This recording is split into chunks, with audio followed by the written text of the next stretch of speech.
चना घ्या असा आणि चना सगळं सालगट काढून असं हे घ्या आणि व्यवस्थित त्याला मिक्सरमध्ये टाका असं छान।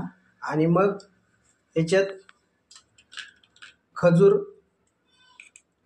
टाका आणि गूळ, अशी खूप छान बारीक झाली। केळी आहे ना, केळी सोलली टाकून घ्या अशी केळी आणि परत बारीक करायला परत बारीक करून घ्या।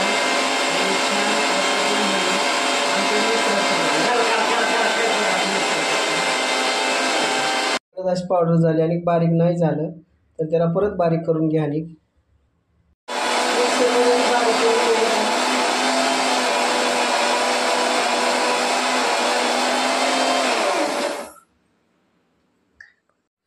दूध परत याच्यात ओतून घ्या।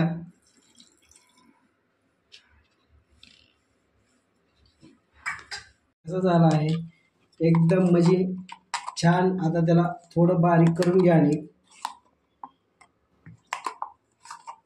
ज्यूस तयार झाला आहे